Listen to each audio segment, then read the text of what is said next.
What do you make of Elon Musk? You've spoken about him a bit. You met I'm him. struck with admiration. There are things I would like to ask Mr. Musk about. The Mars venture, I don't know what he's up to there. It strikes me as absurd in the most fundamental sense, because I think, well, it'd be easier just to build an outpost in the Antarctica or in the desert. What did Nietzsche say? Great men are seldom credited with their stupidity. Who the hell knows what Musk is up to? I mean, obviously he's building rockets. Now he's motivated because he wants to build a platform for life on Mars. Is that a good idea? Who am I to say? He's building the rockets, man. But I'd like to ask him about it. Several of his ideas, like Mars, like humans becoming a multiplanetary species, could be one of the things that human civilization looks back at as, duh, I can't believe he is one of the few people that was really pushing this idea, because it's the obvious thing for society, for life to survive. Yeah, well, it isn't obvious to me that I'm in any position to evaluate Elon Musk. Like, I would like to talk to him and find out what he's up to and why, but he's an impossible person. What he's done is impossible. Yeah, no one has thought about space travel. It's so crazy that Elon Musk invented the idea of wanting to live on other planets. It's crazy. He built an electric car that works. Now, does it work completely, and will it replace gas cars, or should it? I don't know. But if we're going to build electric cars, he seems to be the best at that by a lot. No, what? Elon Musk invented space travel, the concept of space travel, invented electric vehicles. This is what happens when you're so f***ing high on crack, on the crack that is capitalist dogma, that you literally ascribe some of the most like fundamentally false sentiments to singular individuals because you have to ride by it. Meritocracy is real. Elon Musk is a f***ing legend. He has to be because he worked really hard and he worked really smart. He's the one who has like one of the few people that has pontificated on, becoming an interplanetary species. Go Elon, as far as I'm concerned. And then, he puts his finger on things so oddly. The problem is underpopulation. It's like, I think so too. I think it's a terrible problem that the West, for example, is no longer at replacement with regard to birth rate. It means we've abandoned the virgin and the child in a most fundamental sense. It's a bloody catastrophe. And Musk, he sees it clear as can be. And where everyone else is running around going, oh, there's too many people. It's like, nope. And people say, well, you have to accept limits to growth and et cetera. It's like, I have to accept the limits that you're going to impose on me because you're frightened of the future. I don't disagree with him that there are too many people on the planet. I don't disagree with that take. The idea that like our planet has finite resources and we can't make do and allow everyone to survive on it, I don't agree with. But also this notion that the West is like being replaced or is not able to replace itself because of our declining birth rates as a consequence of a multitude of factors, but none of which is actually forced at gunpoint, is such a silly one. You said we're underpopulated. Yeah, I'm saying like I agree with him. I do think we have enough resources for everyone and more people. It's a matter of distribution. I am not like a Malthusian eco-fascist. I don't agree with him when he talks about like the West as this like, tangible concept that is like in decline as a consequence of the birth rates being in decline. Who cares if the West is like in decline? It's very stupid. You only care about that if you ascribe like a certain value to the West and you think it's somehow inherently superior to everything else. And you believe that there should be more people because otherwise if there are less people, then it'll be overtaken by, lesser forces that do not deserve the superiority, but will gain it by sheer manpower. Here, I'll tell you why it's the wrong idea, I think. So imagine that there's an emergency. There's a dragon. Someone comes and says, there's a dragon. I'm the guy to deal with it. That's what the environmentalists say, the radical types who push limits to growth. Then I look at them and I think, okay, is that dragon real or not? That's one question. Oh, he's talking about like how climate change is fake because the oil and gas industry needs to keep producing output. Is the apocalypse looming on the environmental front? Yes or no? I'll just leave that aside for the time being. And it's not a trivial concern. And we've overfished the oceans terribly. And there are environmental issues that are looming large. Overfishing in the oceans is the funniest way to shift the responsibility away from the oil and gas producers, by the way. Jordan Peterson, most notably, became this like oil and gas lobbyist. It's very strange. And the only reason why he brings up overfishing is because he wants to shift the focus away from our over-reliance on fossil fuels. Also, overfishing is bad? Yeah, I mean, yes. But don't be a fucking sucker is what I'm saying. Why should I listen to you? Well, let's see how you're reacting to the dragon. First of all, you're scared stiff and in a state of panic. That might indicate you're not the man for the job. Second, you're willing to use compulsion to harness other people to fight the dragon for you. So now not only are you terrified, you're a terrified tyrant. He's reducing the way to combat climate change back to individual responsibility by claiming that the only way to defeat climate change, anthropogenic climate change, is by stopping you from like eating burgers or whatever. He's not directly saying it, but that's what he's basically pointing to. But that is actually a complete mischaracterization, whereas lowering global emissions revolves around putting actual regulatory mechanisms in place against the oil and gas producers. And that is precisely what he doesn't want to openly state. He does not want to fucking mention that because, and I suspect this is the reason, he is backed by the oil and gas industry. He fucking always says shit that is a direct one-to-one, bar for bar, verbatim fucking regurgitation of what the oil and gas lobby says. And I don't know why motherfuckers don't consider this. Like, I don't know why people can't see it. So then I like someone like Bjorn Lomborg or Matt Ridley or Marion Tupy. And they say, well, look, we've got our environmental problems. You could make a case that there's a Malthusian element in some situations. Yeah, the only way to deal with climate change is by killing half the population. And by half the population, I mean like the entire global south so that the good half can survive. The environment, I don't even know what that is. That's everything. The environment. I'm concerned about the environment. It's like, how is that different than saying I'm worried about everything? How are those statements different semantically? I've heard him say this before. It's really funny. And then these models, because people have gone after me because I don't buy the climate models. I think about the climate models as extended into the economic models. They do too, brother. What do you mean? It's so funny that Jordan Peterson acts like environmentalists and economists don't think about like the impact of drastically reorienting society from its over-reliance on fossil fuels. Like, yeah, no, people are just like, hey, you got to stop this. Of course it fucking matters. Of course. And people do think about that.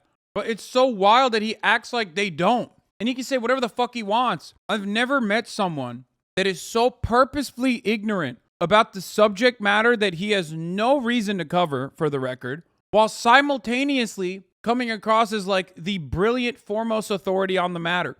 It's so wild. The only thing that keeps this motherfucker going is the fact that he just uses $2 words and makes it seem like he is arriving at the objective truth because he refuses to actually give you anything but the underlying premises that he has made up or cherry-picked, and he has put on top of one another to allow you to come to that conclusion on your own without ever saying exactly what he means. So he can always run away. Whenever someone calls him out, he can be like, well, I wasn't saying that. I was just simply stating. Do we really know what will happen? How could you say we know what will happen in the future? Haven't climate change scientists been wrong in the past by a couple degrees centigrade? Does that not mean that they are not all-knowing? Only God is all-knowing. Well, there's going to be a certain degree of heating, let's say by 2100. It's like, okay, some of that might be human-generated. Some of it's a consequence of warming after the Ice Age. This has happened before, but fair enough. Let's take your presumption. Okay, now we're going to extend the climate model, so to speak, into the economic model. So I just did an analysis of a paper by Deloitte, Major League Consultants. They just produced a report in May. I wrote an article for it in the Telegraph, which I'm going to release this week. Said, well, if we get the climate problem under control economically, because that's where the models are now being generated on the economic front. So now we have to model the environment and we have to model the economy. And then we have to model their joint interaction. And then we have to predict 100 years into the future. And then we have to put a dollar value on that. And then we have to claim that we can do that, which we can't. And then this is our conclusion. We're going to go through a difficult period of privation because if we don't accept limits to growth, there's going to be a catastrophe 50 years in the future or thereabouts. And so to avert that catastrophe, we are going to make people poorer. How much poorer?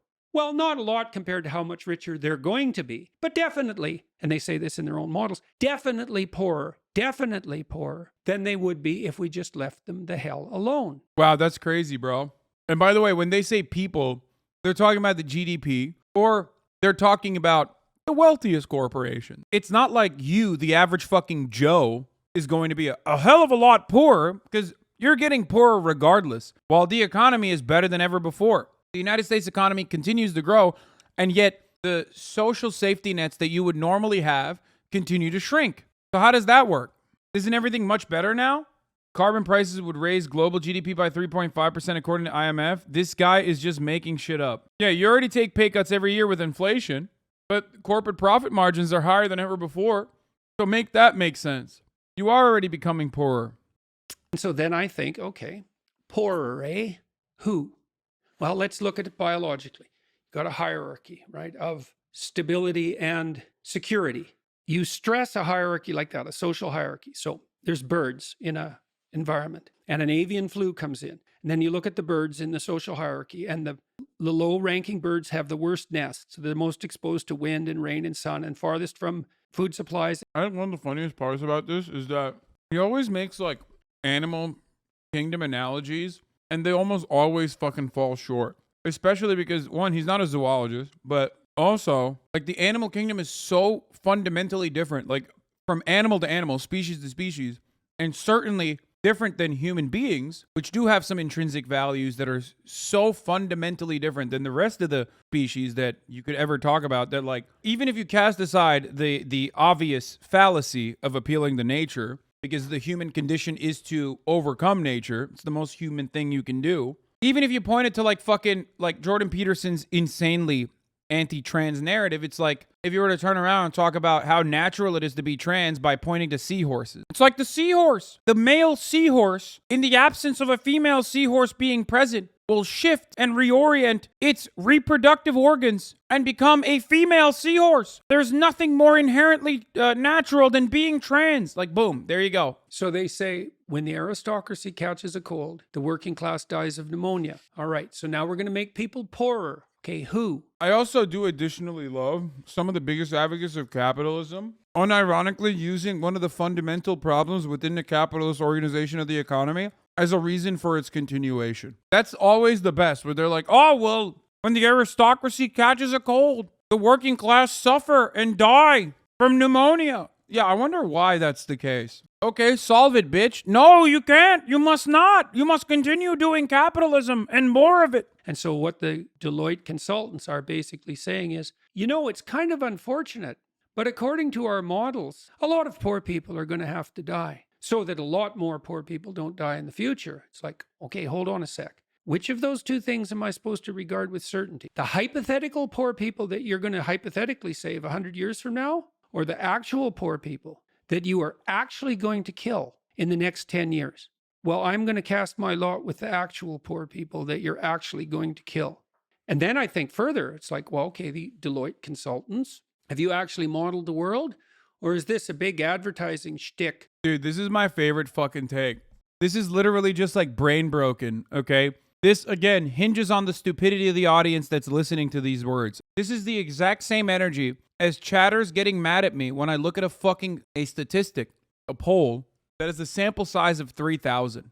And then chatters will chirp and be like, only 3,000 people were asked, Hasan. I mean, they only asked 3,000 people. What do you mean by that? And it's like, that is an adequate sample size, you fucking idiot. A poll is not supposed to ask 300 million people. It's no longer a fucking poll at that point. Now it has become the census. So I talked to Bjorn Lomborg and Michael Leon last week. I accepted the UN estimates of starvation this coming year. 150 million people will suffer food insecurity. Food insecurity. That's the bloody buzzword. Famine. I wonder why. Well, Jordan Peterson asked the question, why 100 million people will suffer from food insecurity when we have an abundance of food, that we literally currently produce an abundance of food, like globally, not just in America. I wonder how that works. I wonder if that has something to do with the current state of affairs, the current organization of the economy, the way that it works. Probably not. Let me ask you about the famine of the 30s.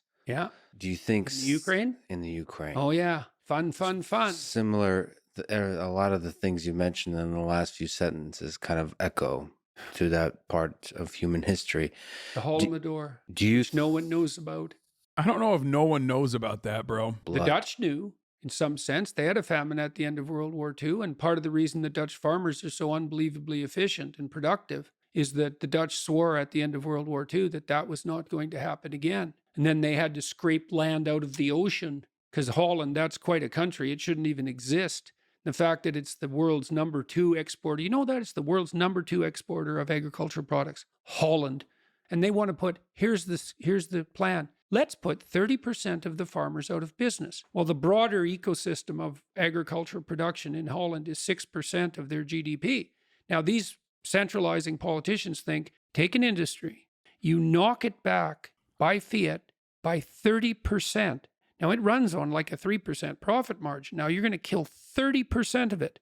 How are you not going to bring the whole thing down, the whole farming ecosystem down? You can't take something like that and pare it back by fiat by 30% and not kill it. I can't see how you can do that. What does Jordan Peterson think is going on with the Dutch government? Like, does he think the Netherlands wants to destroy agricultural production? Like, do you think they are deliberately fucking doing that? Or is he simply taking the side of the incredibly wealthy farmers in this circumstance, specifically because they're ostensibly against the government taking any sort of fucking rollback on carbon production? It's just a fucking team sport. There's a plan to cut agricultural production by 30% in the meat industry to curb carbon emissions. It's unacceptable. Unacceptable. It's not even carbon, right? Nitrogen, and also it's because of nitrogen and ammonia destroying the forests and nature. Netherlands is number 2 because of flowers. The 2019 thing is the same shit. This moron didn't hear about it till now because it didn't become a talking point. The key environmental issues affecting the Netherlands include loss of biodiversity, climate change, and the overexploitation of natural resources, habitat fragmentation, atmospheric nitrogen deposition, and the loss of farmland. Bird populations are still being experienced despite national measures to combat these issues. So the Netherlands is breaking down the delicate ecosystem as a consequence of overproducing. Several of these problems have arisen as a result of the Netherlands' extensive agricultural transport, which has been greatly developed in the recent years. Unfortunately, the Netherlands has not met a number of its environmental commitments. For instance, its goal to curb CO2, carbon dioxide, NH3 ammonia, and nitrogen oxides, and VOC, volatile organic compounds emissions, increased green spaces in urban areas, and goals regarding the protection of nature. Don't forget, farmers in the Netherlands are like little bourgeoisie, heavily subsidized, insanely rich, overwhelmingly white. Oh, farmers in the Netherlands, 1 out of every 5 farmer in the Netherlands is a millionaire. 1 out of every 5. That's insane, dude. These motherfuckers are selling flowers like crazy. I don't know what these people are thinking. And then I think, okay, what are they thinking? Well, the Deloitte people are thinking, aren't we smart? And shouldn't we be hired by our corporate employers? It's like, okay, too bad about the poor. Environmental justice unironically revolves around helping people who have been fucked over by the endless growth model of capitalism that destroys environments, specifically targeting the working poor. And Jordan Peterson, instead of addressing any of those underlying realities like fucking Cancer Alley or the existence of like toxic pollutants in the water supply of like many of the marginalized communities or whatever, or what that kind of impact has, what that kind of like consistent never-ending growth model has had on the hyper-exploited global south, third world, instead of fucking mentioning any of that, he's like, yeah, we're going to kill those guys. We're going to kill them harder. We're killing them now, but we're going to kill them so much harder. What do you mean, bro? We're killing them right now. This is supposed to literally work against that, because anthropogenic climate change, as we have seen already, has created conditions where extreme weather conditions are like once in 1,000-year extreme weather conditions are happening annually. Okay? And it's going to continue to increase. And what happens if a fucking hurricane hits a wealthy neighborhood? That wealthy neighborhood will always be rebuilt. But when it hits a fucking poor neighborhood, that poor neighborhood never gets rebuilt. Look no further than, once again, I'm talking about Cancer Alley, and I'm hitting NOLA pretty hard today. But look at New Orleans. In the aftermath of Hurricane Katrina, there are still desolate buildings that have been marked by the government for demolition that they still have not fucking built, that they still have not rebuilt. Look at Puerto Rico in the aftermath of Irma. Poor people all around are already getting fucked over by anthropogenic climate change, and it's only going to get worse. Do you love the planet or do you hate capitalism? Let's pit those two things against each other. This argument is so fucking stupid. Turns I'm sorry. out we've kind of come to a cultural conclusion about the Nazis. Do you get to be angry about the Nazis? Seems the answer to that is yes. Well, actually, let me push back here. I also don't trust people who are angry about the Nazis because, Fair. I mean, the actual Nazis. well, there's a lot, as you know, there's a lot of people in the world use actual Nazis to mean a lot I of know. things. I know. One of them is very important to me. Me, for example. Well, yes. He's a Nazi. I think or magical super Nazi, as it turns out. I think they actually sort of steelman all their perspectives. I think a lot of people that call you a Nazi mean it. Bro, why do these people overuse steelman in the worst way possible? Like, they are not correctly using the terminology.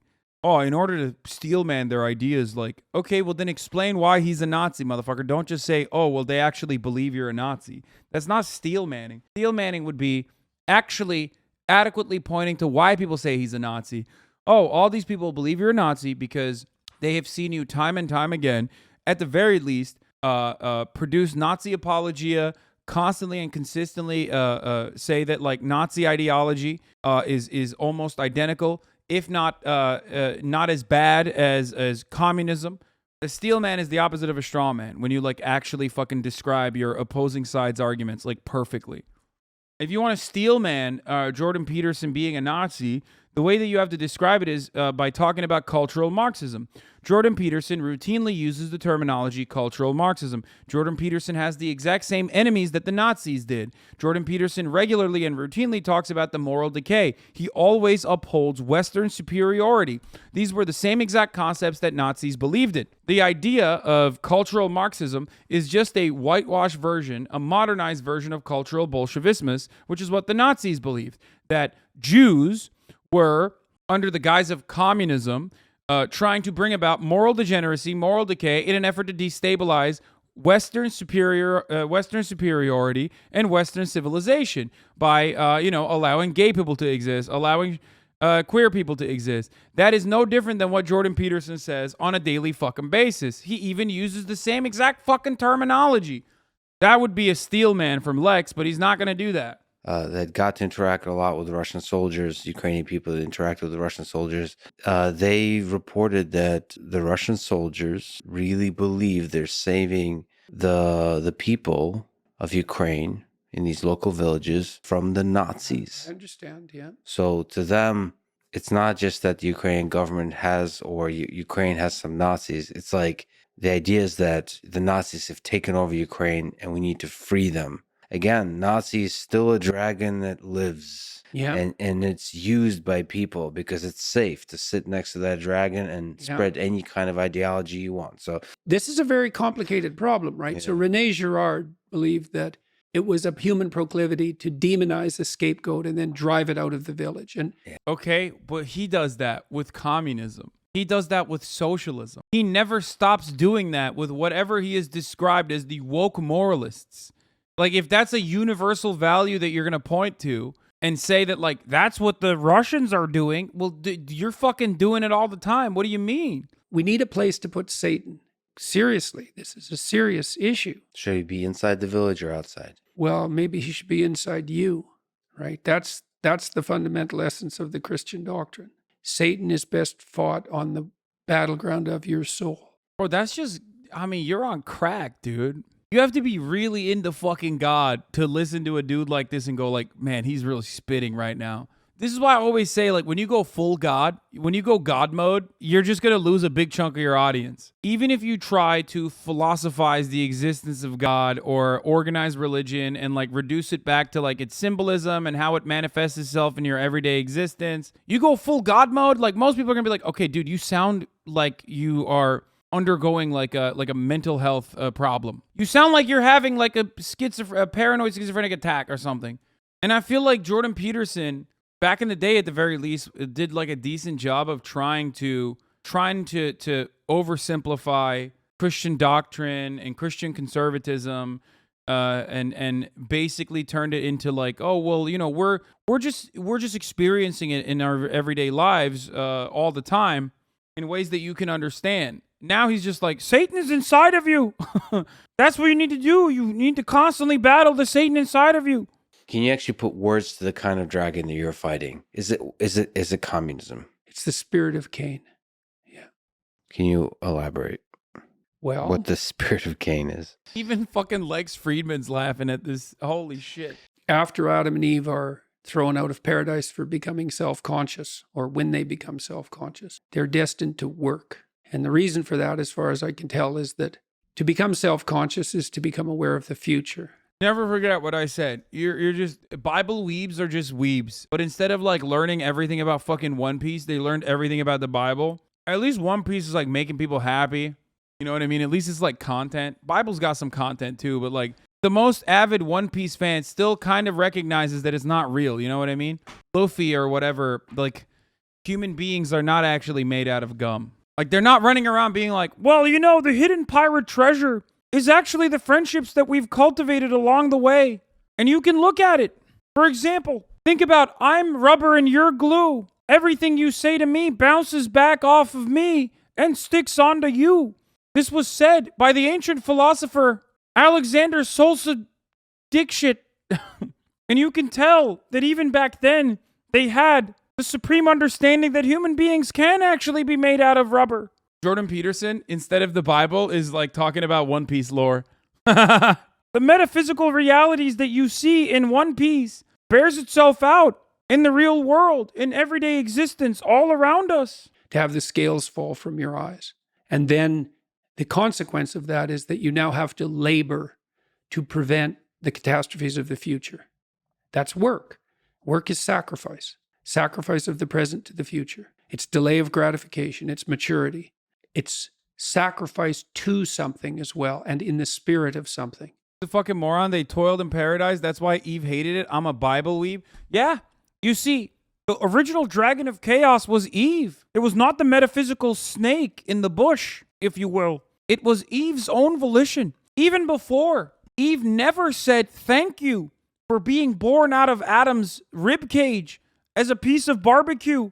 Eve, as the dragon of chaos, wanted to go shopping because women be shopping. That's in the Bible. Women be shopping for apples from the tree. Women always making shit hard for the men. Am I right? Here, I'll turn it fluidly from Jordan Peterson over to Andrew Tate, okay? Like, Jordan Peterson describes it like that, right? The true dragon of chaos was the woman, Eve, who cast all men into eternal damnation by toiling the ground rather than living in the heavenly garden that God intended for humans to be in. Why? Because of female hypergamy. Women wanted bottled water instead of the type of water that God had given us men, right? And all of a sudden, you got women constantly wanting more, but can't provide for themselves because they're women. So they had to eat the fucking apple when the man was like, no, don't fuck this up. I have my Bugatti in heaven. But all of a sudden, a woman, Eve, a bitch, wanted more. And of course, you see, a woman would never be able to exist on its own, right? Because a woman is made from the ribcage of man. That's in the Bible. Top G is God. That's right. Yeah, typical woman bit off more than she can chew. And that's why now you're stuck here. But of course, if you join Hustlers University, now you can learn more about how to fucking own the women. I don't want to watch the rest of this, dude. I can't. It's so stupid. He always says he's listening to a critic, but I don't think he's reading my threads because here he is doing his talking points again, how environment and everything are the same word. He hasn't noticed there's not a soul alive that thinks this is a good point. Plus, he's still pronouncing Holodomor as Holomodor. Come on, my dude. That's pretty funny, too. I forgot to even point to that. You sound and look like a TV show from the movie Idiocracy. Me? Thank you. I agree. Meanwhile, Jordan Peterson, he big man, use big word. That must mean big man use big word. He must be right. He must be right even if he tell me, big man tell me, that things are actually good and will only get better for me. I no think critically. Big man use big word. He think critically for me, which is good. I smart just like big man using big word. You no use big word. You know big man. You might be big physically, but you know big brain. Like Jordan. Jordan big brain. Why? Because big brain confuse me, my little brain. The reason why Jordan Peterson and Andrew Tate, the reason why they're both successful is because they both rely on telling you that the way the world works is actually good, right? That pre-existing forms of oppression, pre-existing hierarchies are good. Misogyny, patriarchy, white supremacy, they subtly tell you all this reactionary shit. And the reason why they're successful or their personalities are at least like appealing to a broader population is because that population is very insecure. Insecure men in general. People like Jordan Peterson because they're insecure about their own intellectual desires. They're insecure about their own intellect. So they look to someone like Jordan Peterson to be like, he's filling all the holes. He's giving answers to things. I want to trust him because he seems like a smart guy. The reason why people look at Andrew Tate and say he's actually brilliant, he's a good orator, he's a good narrator of the frustrations I feel is because, again, you're insecure about your masculinity, you're insecure about your own manhood, and you look to someone like Andrew Tate who represents himself as the beacon of masculinity. It's two different kinds of father figures. Of course, Andrew Tate is significantly more appealing because people ultimately are going to get bored of Jordan Peterson. Whereas Andrew Tate is at least like entertaining and dumbs down his rhetoric for you to understand. It's the difference between George W. Bush and Donald Trump. Well, not George W. Bush, but like it's the difference between Jeb Bush and Donald Trump. They both advocate for the same shit. Donald Trump just dumbs it down, so he's more charismatic. So more people love Donald Trump than they love George Bush. Or not George Bush, Jeb Bush.